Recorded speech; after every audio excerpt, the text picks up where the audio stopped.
Hello and welcome to yet another Educational Monday. I hope last week was very informative and helpful for you to set up your goals for the new year, to understand the reflection, and to understand what happened last year actually can bring you into a better year this year. So I want to continue with that topic. And today I want to focus on habits, habit formation, and how you can actually form your new you in 2024. So let's start with my PowerPoint presentation.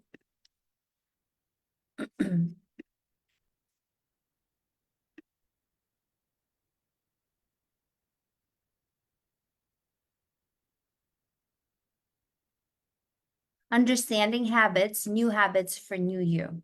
So first, I want you to think about what had happened last year. And as we think about the initiation or the start of this year, I invite you to be all proactive and have a positive approach to establish constructive habits. Those are the habits that would change over time, but adjust to how you've been last year. So when you look into the science of habits, I want you to understand that habits is something that you form over time. It does have a lot of insight to tell you that it takes time to formulate a habit and to follow a habit. And as we talked about it last week, it usually takes 30 days to follow a habit. It takes 90 days to make it your lifestyle. And when you follow a specific schedule and you really try to do it on weekly, daily, whatever the habit it is, it actually helps you to contribute to your personal growth, to your well-being, and actually have a very fulfilling year ahead. So I want you to adapt a specific habit for this year. I want you to think about anything that you can relate in terms of what you think you need to change. It could be health, fitness, mental health, nutrition, overall well-being. It could be any habit that you know and you know yourself better that you need to cultivate this year. And when you start knowing or start adjusting to what it is that you need, that would help you formulate the habits that you want to adapt this year. Let's first understand the habit loop, which are the things that actually cause the pattern to have the habit formed. The habit loop has three keys or three components. The first component is the cue, which is your trigger, what causes you want to do whatever it is that you're doing. Then we have the routine, which is the behavior, and the reward, which is the outcome. Let's talk about each of these individually. So the cue, which is the trigger, is the actual initial sign that help you or promotes you to start this habit loop. It could be something external. It could be something at a specific time of the day. It could be an emotional state. It could be something that happened. It could be so many different things that cause you to do something. For example, feeling stressed, which is the cue, can promote you to reach out for a snack. That becomes a routine because every time you would feel stressed, you would go ahead and take a snack. Whether it's a healthy routine or not, whether it's a routine that you want or not, it is the trigger that makes you do certain things. The second thing is the routine. That is the behavior that is being triggered by the cue. So it's activated by whatever reaction or action trigger that you had. Then it represents the response, which is what you actually do as a result. And then eventually, if it's repeated and repeated enough times, it becomes part of your habit loop and it becomes part of your response. For example, again, eating snack, which is a routine in response to feeling stressed, which is the cue. And that was the same example as with the cue. So the cue was the stress, the response was eating the snack. But once it occurs multiple times, it actually becomes a routine that is part of your reaction to every situation that causes you to feel stressed. The last one is the reward. The reward is the outcome. It could have a positive outcome, or it could be a reinforcement of something that follows the completion of the routine. So whether being stressed sort of satisfies your craving or fulfills a need or provides a sense of pleasure, whatever that is, the reward is the reinforcement of the actual habit loop, which makes you more likely to continue that behavior because you're getting rewarded for that behavior. So going back to the first example, eating a snack, which is the routine, provides a sense of comfort and relief. That's your reward in terms of, or as a response to the stress. And again, if it's done many times and every time that it happens, you feel that comfort, that is the response that you will continue to have. And therefore, eventually it adapts as a habit. So underlying and understanding this loop, you can actually understand what is your habit. You can identify your habit, you can analyze your habit, and then you can select whether this is the habit you want to proceed, whether this is something that you want to do. Obviously, if you're okay with eating a snack, that's fine, but maybe make it a healthier snack instead of doing something that you know is not good for you. Maybe a snack could be a vegetable or a fruit. And I don't want to go into much detail of nutrition, but it's just basically what you decide is good for you. Any habit that is okay with you, that's fine. A habit could be something that waking up early in the morning to do specific chores because you know that that satisfies your day, because then you get the things done early morning before everybody's up, leaving you a lot more time for the rest of the day. So if that's something that you want to do, or that's something that you decided to adapt, you're looking for the reward. The reward is that you get the stuff done way before everybody gets up. You get a lot of things done before your day starts. You start the day less pressuring and so on. So there are a lot of different habits that one can adapt. But all those habits divide into those three categories that you want to take a look. What is the response? How does it formulate to the routine? And what is your outcome or reward of that specific habit? I want you to take a moment and reflect on your own journey and aspiration for 2024. Consider the aspects of life.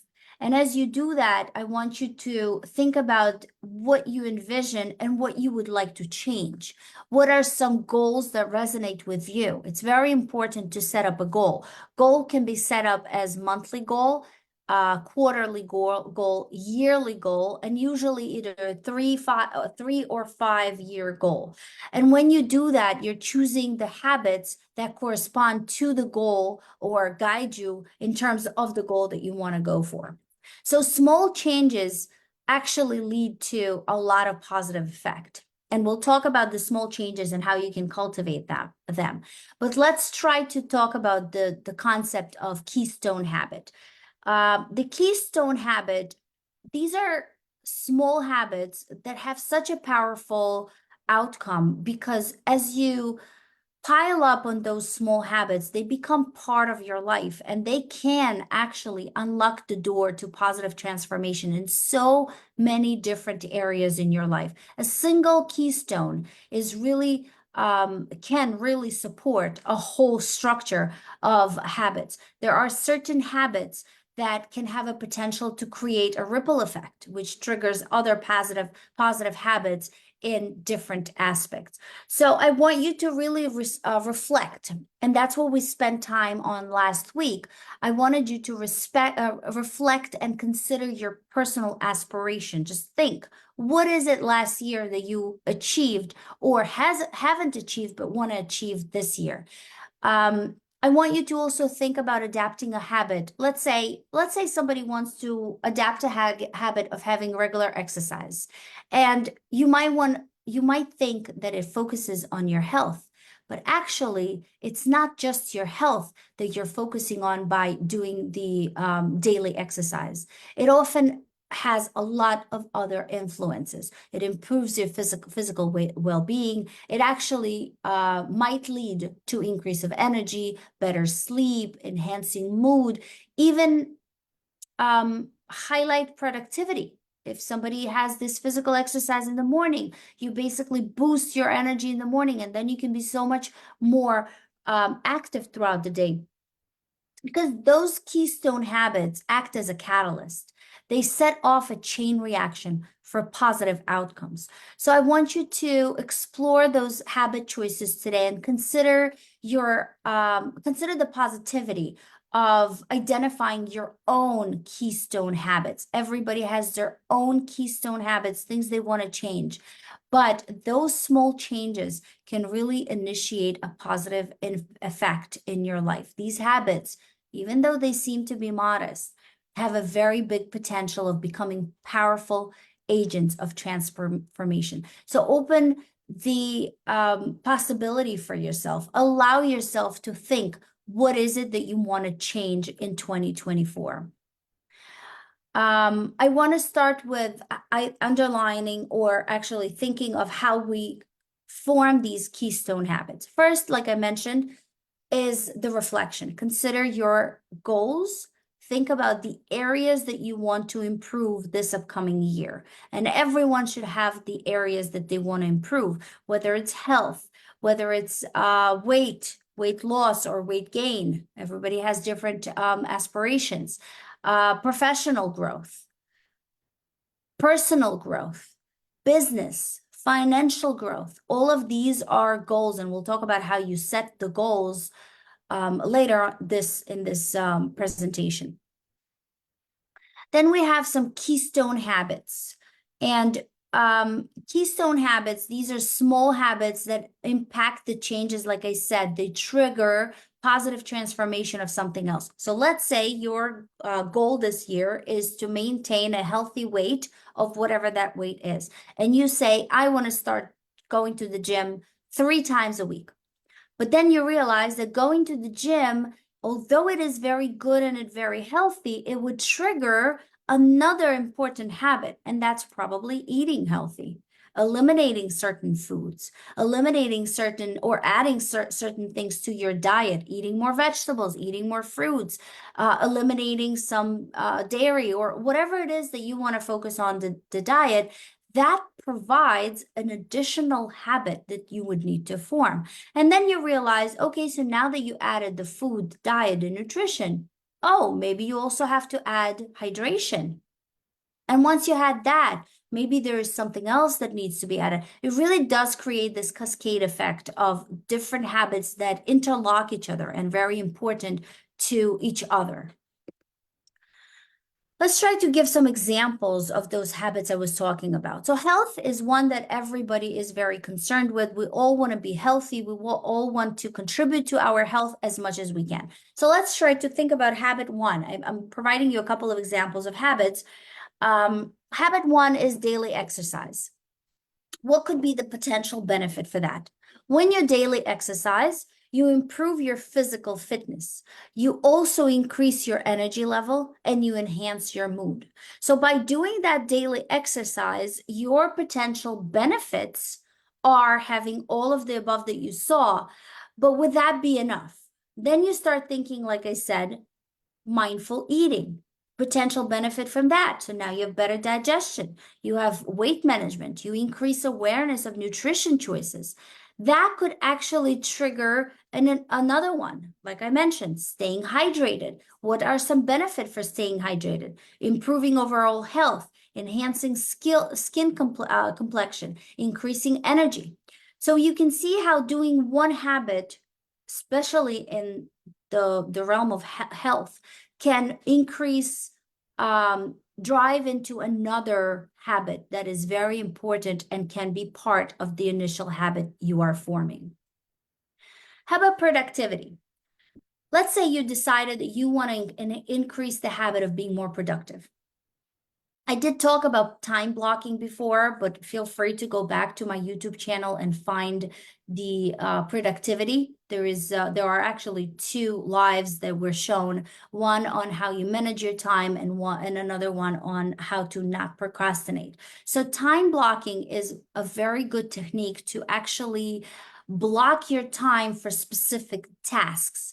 Don't say I'm going to do it tomorrow, block the time on when exactly you're going to do it tomorrow. And that can be in the health as well. Don't say I'm going to go to the gym 3 times a week. Block the days you will go to the gym. Block the times. Make sure that it's adjusted to your schedule and make sure that there is no last minute things that you're going to change because it didn't fit your schedule. It's very important to actually sit down and work on your schedule weekly. Spend that half hour a week. I do that every Sunday. I spend a half hour to plan my whole following week with schedule, with activities, with everything I have to do. And it doesn't mean that nothing will change. It doesn't mean that once you block this half hour and present yourself the whole week of schedule, it doesn't mean that things won't come up. But at least you have those times arranged. So then when you come to the end of the week, you won't say, oh, I really didn't have time to think about gym because I was busy, because it's in your schedule. So what does time blocking do? It enhances your focus. So if you have to work on something specific and you block that time for that specific thing, you are focused on that thing and you will achieve that thing within that time block. It would cause you to be efficient in your whatever task you're taking, and it reduces procrastination. Procrastination is when you don't want to do something. You avoid something because it's either too difficult, too much work, or you just don't feel like doing it. So when you block the time for it, you don't have excuses. You have the time. You actually set it up. So another habit that you might want to do is setting priorities. We all have things that are important that we want to do. We all have things that are urgent that we want to do. And actually, I highly recommend you guys to read The 7 Habits of Highly Effective People, who actually it's Stephen Covey talks about the book, and I do have that in one of my lives as well. In my YouTube channel summarizes that book. He does talk about prioritizing.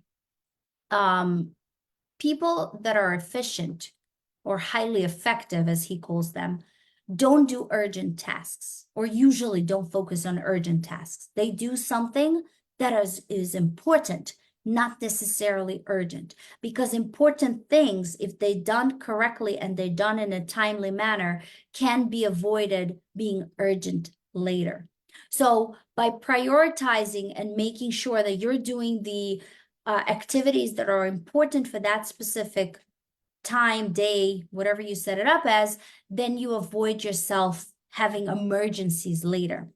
Doesn't mean that emergencies don't happen. If you plan to do something and something urgent, more urgent came up, and as I always say, let's say you block the time and there's an important phone call from your child's school. So yeah, you got to take it, even though it's the time that's blocked for something. So emergencies do come up. But when you plan accordingly, you increase your productivity. You have a much better decision making because you know what priority is and you know what actions you got to do and what activities should be done first. That also reduces your feeling of overwhelm. When you are constantly in a busy situation without plan, you are going to be overwhelmed. One thing I found that helps me a lot, not only that I plan weekly, I also do daily reflection.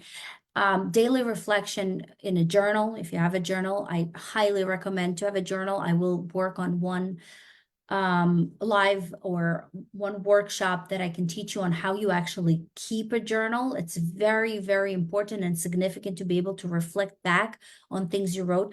But when you have a daily reflection, it actually gives you a big benefit because you can better understand yourself, what you've done, why you've done that. You can continue your personal growth and you can really increase your mindfulness. The daily reflection, and there are many different ways of doing daily reflection, can really summarize how your day went, what exactly didn't work. So when you do that at the next week and when you plan your week going forward, you'll know what exactly you need to fix or what worked, what didn't work for you. So that's very important. It's important to have to adapt whatever works for your lifestyle. It doesn't mean you have to do this, but think about something that would work for your lifestyle to be more productive. The third thing I want to mention is mindfulness. Mindfulness can be divided into several categories, one of which is meditation. And I'm not sure how many of you are practicing that daily, but meditation really does reduce stress, improves your mental clarity, enhances your emotional well-being, and it has so much more that you can follow, and it can really help your day. You can add the daily reflection here as well, because that also helps for mindfulness. Gratitude journaling, very important. So I just recently started this gratitude journaling. It's called the Magic Journal. And those of you that follow me know that I have started the 28-day challenge with the Magic book, The Magic by Rhonda Byrne. And what that does is scientifically proven that gratitude increases your productivity. When you are grateful for things that happen, you will have more reasons to be grateful. And in many religions, actually, it is suggested that you have this gratitude and be grateful for everything that is happening for you, because that increases your positivity. It gives you self-awareness. It improves relationship. There is always something to be grateful for. Nobody can say, I have nothing to be grateful for. The fact that you are up this morning, the fact that you go to sleep, the fact that you have a bed to sleep on, the fact that you have a roof on your head, above your head, the fact that your kids are healthy. There's so much that we can be grateful for. And just practicing this will significantly improve your well-being throughout the day, because that really gives you a great mental recharge. That's what it does for me, and I hope that you can practice that. If any of you want to join the 28-day challenge, feel free to email me, send me a message, call me. I will definitely help you through. It's a 28-day challenge that guides you through the book, through journaling, on how you become grateful and keep gratitude as part of your life. Like I said, habit formation takes 28 days. Make it part, or 30 days. Make it part of your life takes about 90 days. So joining that gratitude gratitude journaling or gratitude 28-day challenge, it would already set you up to something that you may be used to, and eventually get it as part of your lifestyle. So I did mention goals. We all should be forming goals, and we all should start with SMART goals. SMART goals really stand for something very specific. So I want to use the SMART goal to enhance your clarity and effectivity of your goals. I want you to make it more of motivation and achieve what you want to set to do, because once you set it correctly, then it's easier to follow those goals. So it's very important to be clear and precise when you set up your goals. Let's talk about SMART. S stands for specific. Make sure that your goal is clear and it's defined to exactly what you want. Be precise on exactly what you want to achieve. So instead of setting a goal, I want to exercise more, be specific. I want to exercise 3 times a week doing whatever it is that you want to do. Dedicate time for it. Be specific. I want to jog for 30 minutes. I want to run for half hour. I want to go for a walk in nature. Be very specific on what that goal entails. So S stands for specific. M, measurable. Your goal should be measurable. You establish that in terms of something that you can achieve. When you have a goal that is established with enough possibility for you to do it, it's more achievable. So for example, if you want to follow the same example I gave with jogging, track the number of days that you actually stick to it. Put it on your calendar, but check how many times were you actually able to do that routine each week. So then the next week when you plan, you're going to set yourself a more measurable goal, because you know whether you can do it 3 times a week like you wanted, or maybe twice is enough. Maybe you don't have enough time to do it 3 times. Maybe 3 times is too easy and you were able to do it 4 times. So you got to be able to measure it. You got to be able to check it weekly. You got to be able to track your progress. And there's so many different ways of doing this tracking, and we'll talk about that in a minute. Achievable is the A in the SMART goal. Make sure that your goal is realistic. Don't set yourself for failure from the beginning. Don't set the goal to be so high that you know it's not going to be possible. If you never jogged, Why do you think it's going to be possible for you to do it for 30 minutes? Maybe start with 15 minutes. Or maybe start with walking fast. Or maybe start with something easier that has a shorter duration and can gradually be increased than just setting yourself right off the bat to have it hard to do. So achievable means that you would set a goal that you know is something that you can do. You know that it's something doable physically and that you can follow. So then eventually you can gradually increase that and make it a little bit more efficient to what you want to achieve. Relevant is the R in the SMART goal. Align your goal with whatever you want, with the actual relevancy of what you're trying to improve. So if your goal was to improve your health, focus on that jogging. If your goal was something else and you don't really need the jogging, then switch it to something else that would work better with your overall focus, with what you want to achieve overall. And of course, again, it's really relevant to what you want to achieve. What is your goal in life? What is your category that you want to improve in? And lastly, time bound. Set specific time frame. That brings us back to time blocking. Make sure that you give yourself this upper hand to focus on the time of the goal that you want to achieve. Make sure that you set it up so you know it's doable. If you decided to jog 30 minutes 3 times a week for the next, let's say, 2 months, then set clear dates. When are you doing it? What days? What times? And be specific on how long you want to do it for. If you want to do it for 2 months, maybe you want to do it for the rest of your life. Maybe you want to do it just this year. If you set yourself a goal of losing weight, how much weight do you want to lose? How long do you have for it? Is it 6 months? Is it 3 months? Do you want to lose it over time of year?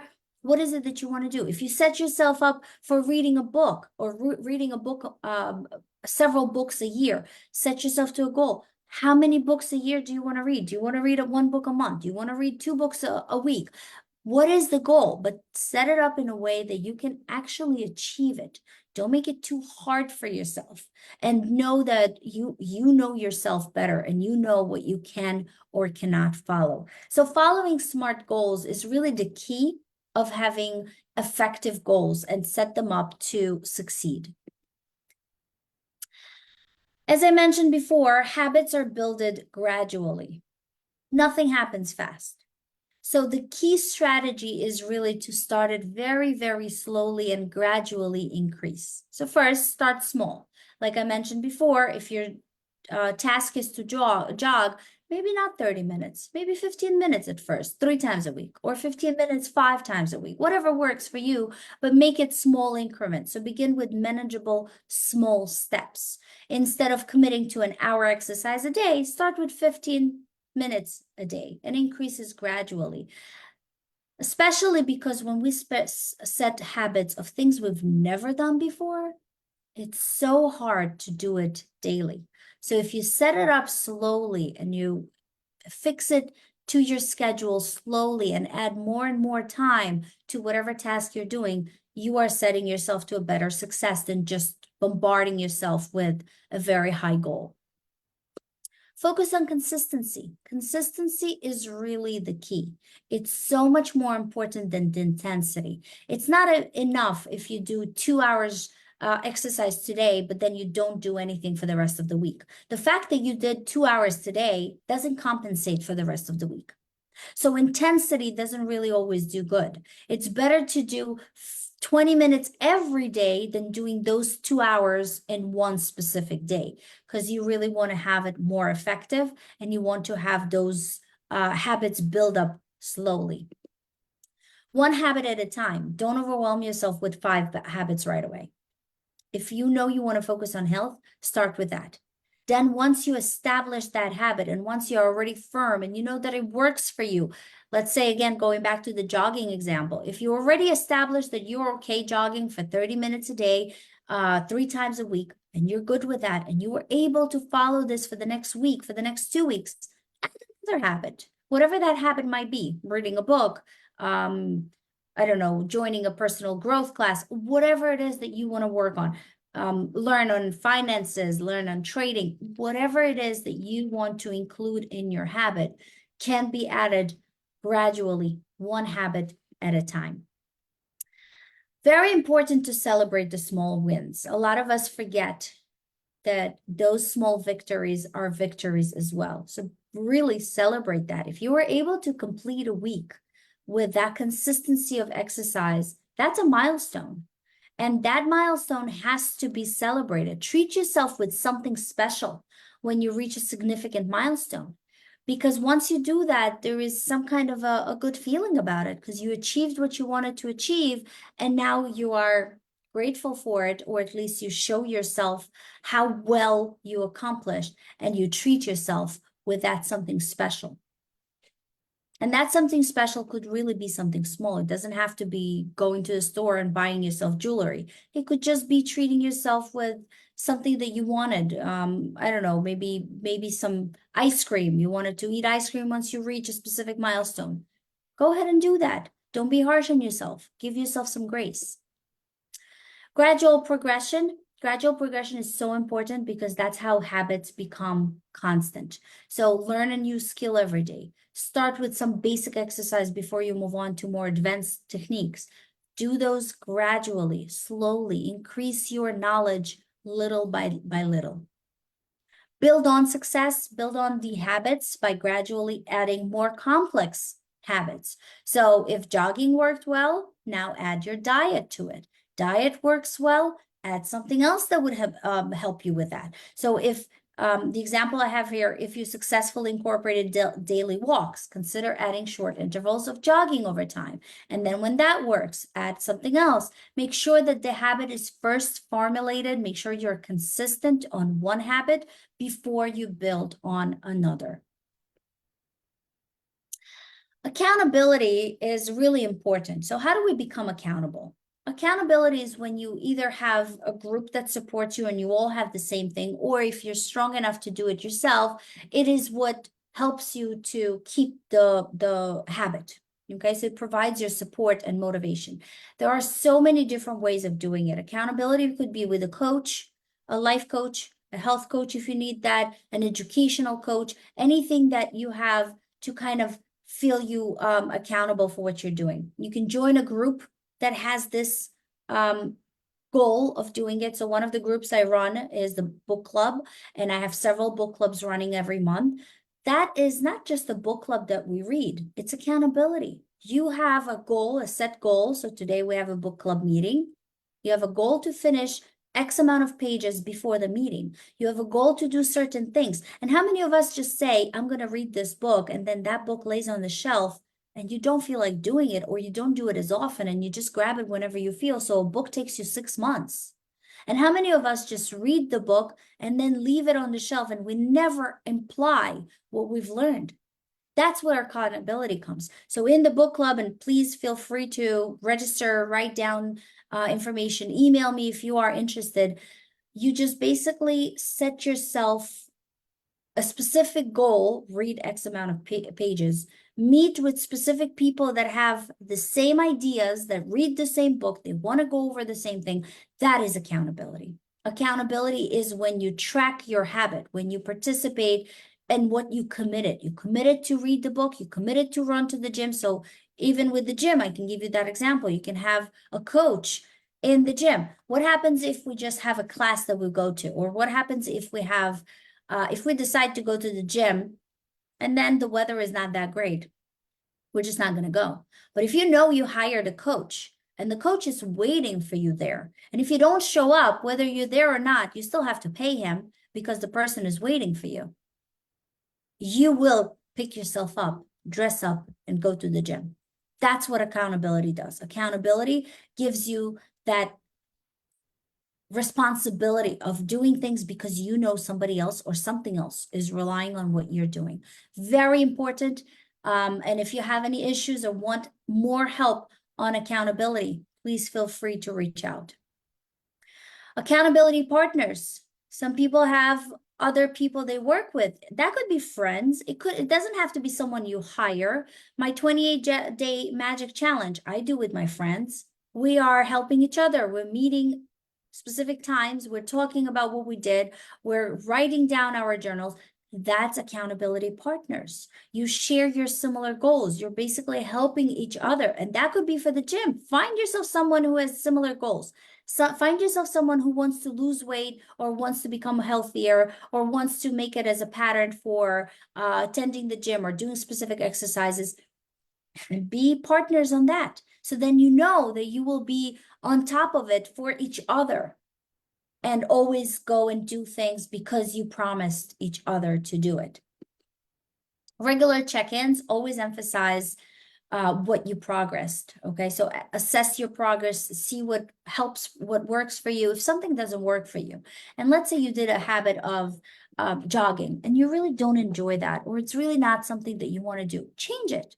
Schedule something else. Schedule a different habit that would work better for you. So scheduling weekly reflection, which is what I usually do on Sundays, really review the habits. Set yourself with new targets for the next week. It's a process of trial and error. Not everything has to work right away. Things may not work. So I know when I first decided to wake up every day at 5 a.m., it was very hard because I usually used to wake up at 7. It was very hard to set up 5 a.m. right away. So what I did is I maybe started 15 minutes earlier, 6:45, then go to 6:30, then go to 6:15, and slowly by slowly you get to what it is that you want. But by reflecting on what you've done and what worked and didn't work. So let's say you want to do the same habit of waking up earlier, but you know it's so hard for you when you go to sleep late. So adjust accordingly. Or when I reached the 5 a.m. and I realized that 5 a.m. is doable, now my new goal is 4:30, and most days it works. But sometimes, of course, it's not that easy. So schedule your reflections and make sure that the habit is set based on what you know you can do, based on your experience, based on things that you can actually manage. When you publicly commit, that's actually when you share a goal with a large audience, it really increases your motivation. Post your fitness journey. Use social media for encouraging and support. When you commit to something publicly, you most likely to follow it because you know others may be watching. So do that. Help yourself. Give yourself that accountability through the resource that we have, the social media. And habit tracking tools, many different tools, apps, journals. I have a PDF if you're interested in. Please send me a message and I will send you a PDF of 20 habits that you can formulate. It's done slowly, weekly. You monitor it daily and then you stay motivated throughout the habit. There are free apps that you can use. Let me know if you need help and I can even guide you and do tutorials on how you use them. Journaling, if you have a calendar or a planner, there are most planners today have this space for habit tracker, and you can do that as well. That allows you to do daily progress. Identify some challenges because whenever you decide to do something, there's always a challenge involved.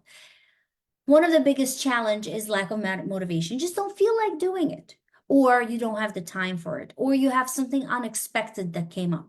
So the way you overcome that is really shifting your mindset. Cultivate a positive and resilient mindset. Instead of just looking at your failures, build on your small successes. Consider that as an opportunity to learn. Don't think about this as being something that you're just not good at. Just adjust accordingly. And as you do that, work with the SMART goals. Make those goals possible. Set yourself with a possibility of success slowly, and that would help you overcome that. Seek support. Share your goals with someone, as we said, social media, a coach, accountability group, anything that can help you to change your habits over time. And then reflect and learn, regularly assessing what worked and what didn't work and what needs an adjustment. Build in a habit journal.